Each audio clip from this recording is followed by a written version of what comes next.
Well, I can finally say it on this platform. How fun is this? The 2020 election was stolen, Trump won, and Joe Biden is not the duly elected president. Yes. Oh, it feels so good. Feels so good. All right.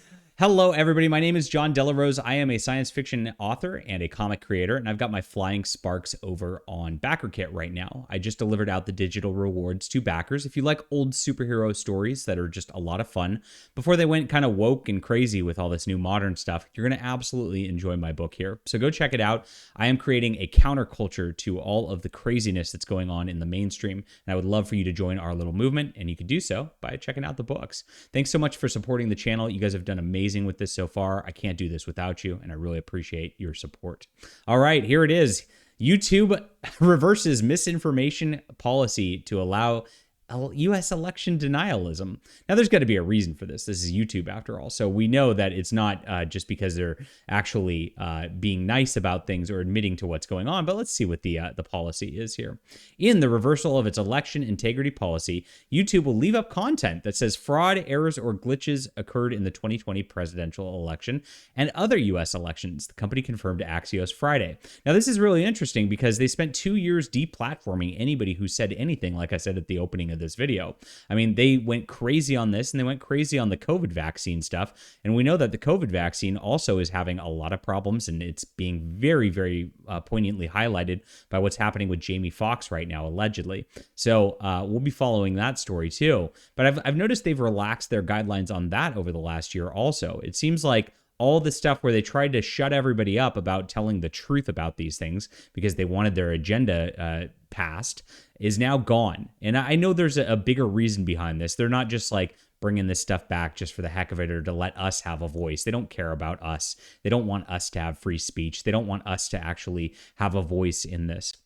I mean, there was probably nobody more impacted than this than Doug TenNapel. Doug TenNapel is a cartoonist and a political commentator. He was growing like crazy on YouTube right after the 2020 election, and he was actually giving point-by-point analysis as to why the election fraud occurred, how it was stolen, and exactly the problems that were going on in these swing states where, of course, COVID was used as an excuse to allow all these hijinks to go on in 2020. We know that that from the top down, that whole COVID scheme was actually meant to mess with Trump, meant to mess with the election, and they succeeded in doing so. They swept it under the rug without anybody actually going and actually doing anything about it. It's really a tragedy that occurred in America on that day. We know Joe Biden didn't get more votes than Barack Obama. Come on, give me a break.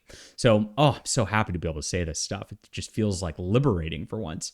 But they're not just doing it out of the kindness of their hearts or to allow us free speech or anything like that. But here is what Axios is saying. 2 years, tens of thousands of videos removals, one election cycle later, we recognize it was time to reevaluate the effects of this policy in today's changed landscape.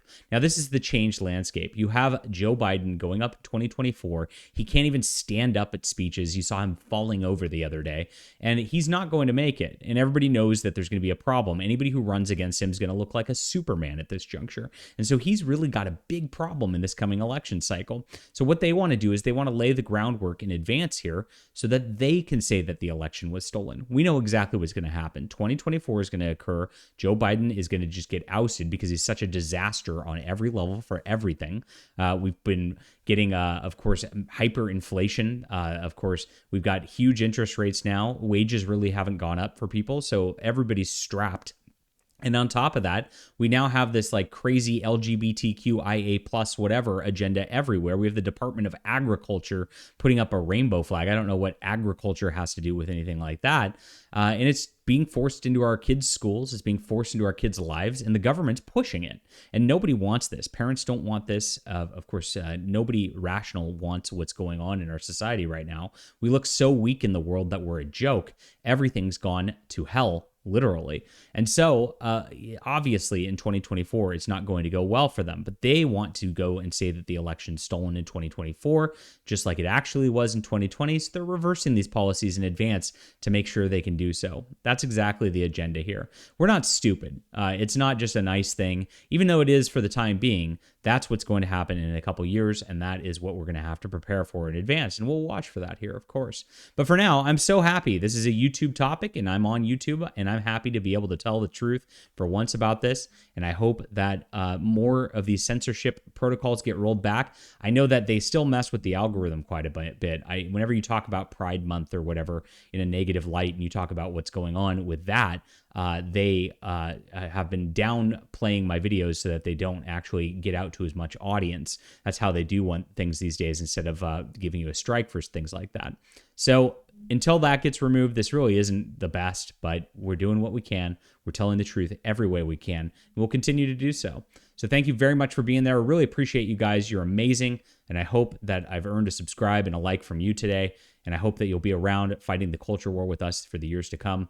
Really appreciate it. Leave a comment down below with what you think. Why do you think YouTube's doing this? Am I on the mark? Love to hear from you. See you soon.